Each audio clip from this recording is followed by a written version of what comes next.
Their need for energy brought them to our doorstep. The need to secure that energy keeps them monitoring. And idle hands become the devil's plaything. As a result, lonely and bored EBEs have curated a history of imperfect interactions, as I learned through an experience few could imagine. Nothing is more entertaining to a child than to pull the wings off of flies.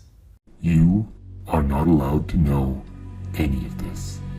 My mind was hacked by aliens.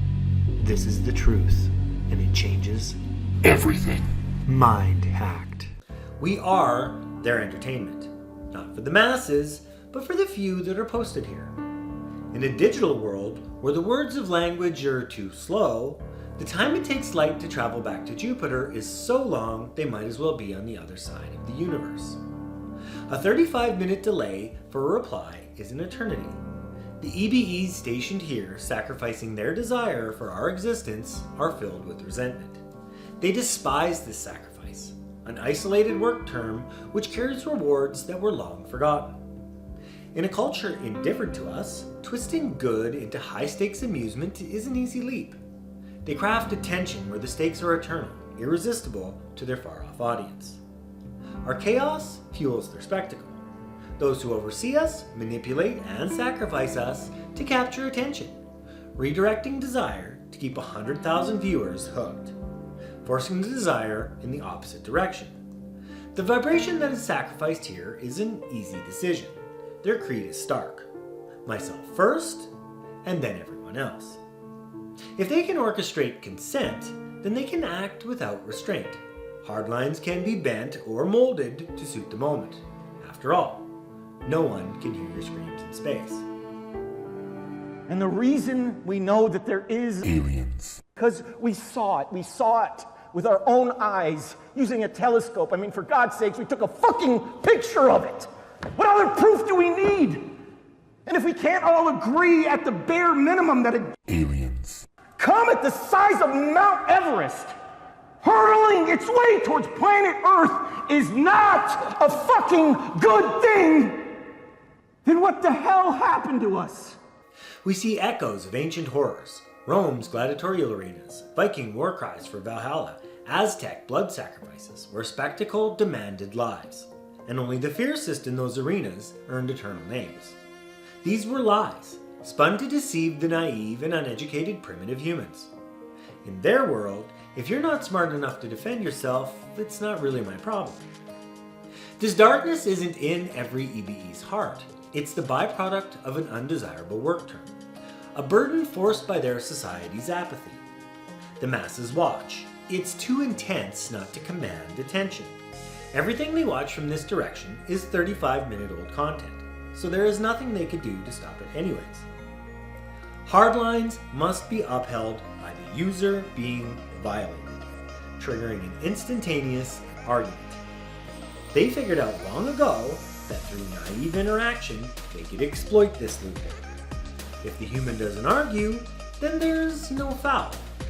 Who would be dumb enough to argue for a human? When you're 35 light minutes away, nobody really cares what's going on. The point of this spy operation is to honor a decision made long ago, to let us survive, thrive, and advance, but not to claim this solar system's energy for our own. They'll do whatever is necessary to ensure that. Once we grasp this single solitary idea, their motives become crystal clear. They're here at Earth to monitor us, feed the computer data, and watch to ensure we're not making moves toward their existence and the security of their energy. They're here to protect their interests. We don't want what they have. We don't even know we need it yet. They know we'll eventually desire it, and they're prepared to share it, but not out of folly. They need the strongest argument to rise to the top. They need us to stop fighting and learn to communicate. Not as we do, but as they do. With true communication, where hard truths are sorted, openness is embraced, and the intent is maximal truth and the elimination of error, not one person's greedy agenda. This isn't unrealistic. It's the direction we're all going anyways. We want to follow intelligence, to do jobs without one undermining another. We want to be heard and valued. Meaningful work ranks among the top 3 reasons people go to work. What the EBE command cannot yet be articulated, not to the masses. Our society is not ready for those conversations. We miss too many points. We get lost in the noise. The Valachians want our warp technology. What did you tell them? That I'd think about it. And? Safe to say I know where you stand on the subject. Even if you give them our reactor schematics, they don't have the technical expertise to build a warp engine. It took me years to see. I lost argument after argument, but I listened and I learned. Eventually, I saw what they see. We have too many primitive methods, ideas, and beliefs. We use primitive solutions to primitive problems, exacerbating things while we cannot even see the consequences of our actions. The content of endless EBE memes. Social agreements, procedures, and laws that get in the way of true progress. Our beliefs get in the way. Beliefs that were instilled by them to shape us and guide our society. Guiding us towards a less aggressive existence. An existence without war. None of us took this city from Muslims. No Muslim of the great army now coming against us was born when this city was lost. We fight over an offense we did not give, against those who were not alive to be offended. What is Jerusalem? Your holy places lie over the Jewish temple that the Romans pulled down. The Muslim places of worship lie over yours. Which is more holy? The wall? The mosque? The sepulchre? Who has claim? No one has claim. All have claim! That is blasphemy! Be quiet. Their methods were not perfect, and the job could have been done better, and many, many mistakes were made along the way.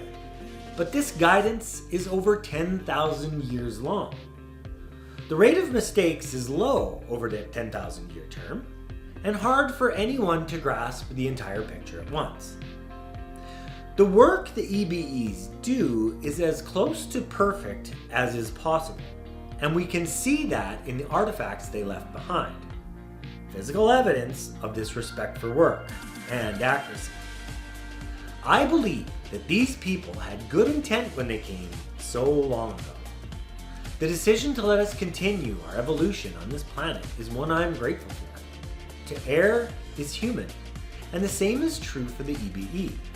In 10,000 years, mistakes are to be expected. Errors that generated byproducts and noise. It's not these errors that bother me. It's the fact that the truth is being hidden, allowing these errors to fester in the darkness. We need this conversation to come to the light. We've needed the light for 100 years. We need the light today. My grandfather once told me, never judge a man until you've walked a mile in his shoes. For most, in this case, that's impossible.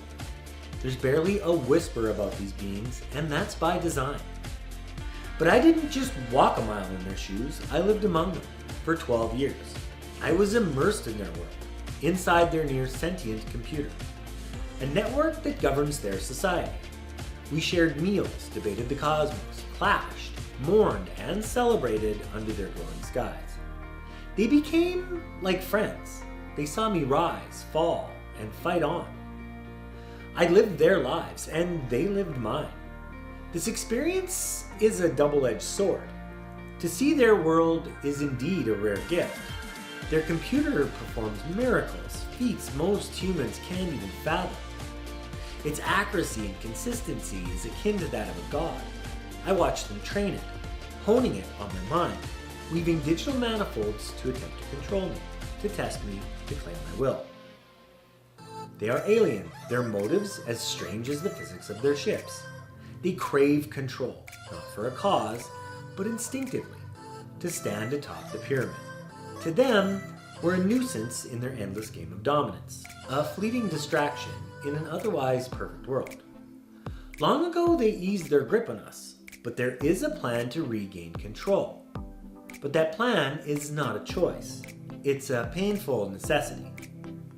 They need Jupiter, like we need fresh water. The only future they see is to gain control of this chaos. We are advancing our weapons way too quickly. Society is being left in the dust.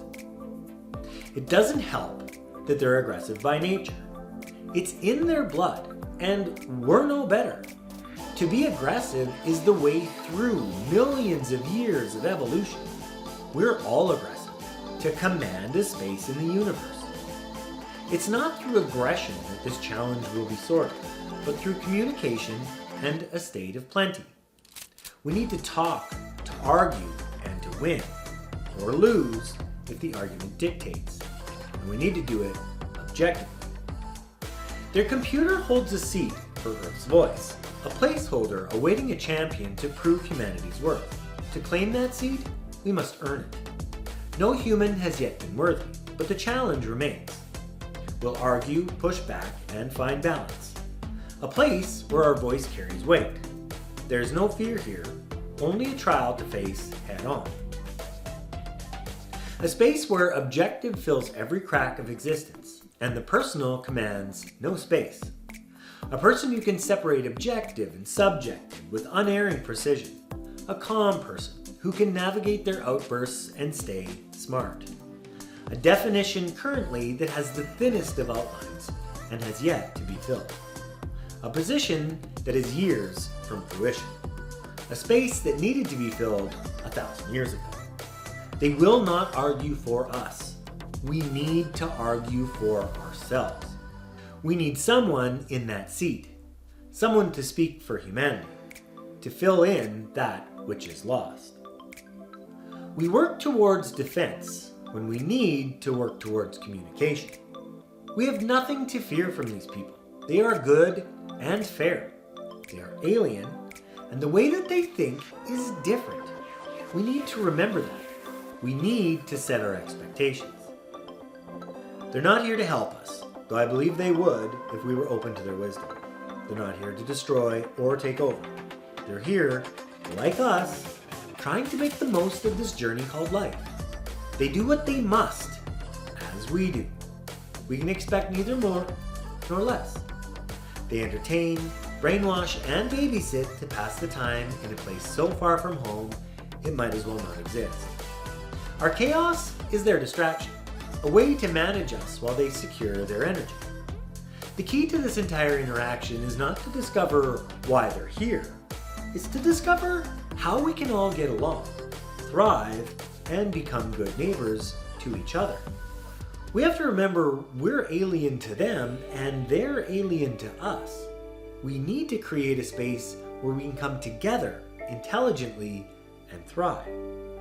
For us to assume we are the only two intelligent spacefaring life forms out there is ridiculous. We know all life eventually finds its way to the gas giants for hydrogen. If not this set of gas giants, maybe at the next. Eventually this method will need to be written. It would be nice for the god of history to reflect intelligence instead of aggression. If you like this content, smash the like button, subscribe, comment, whatever you think. If you have any questions for me, I'm going to try and get back to you, so do your best, and I'll do mine.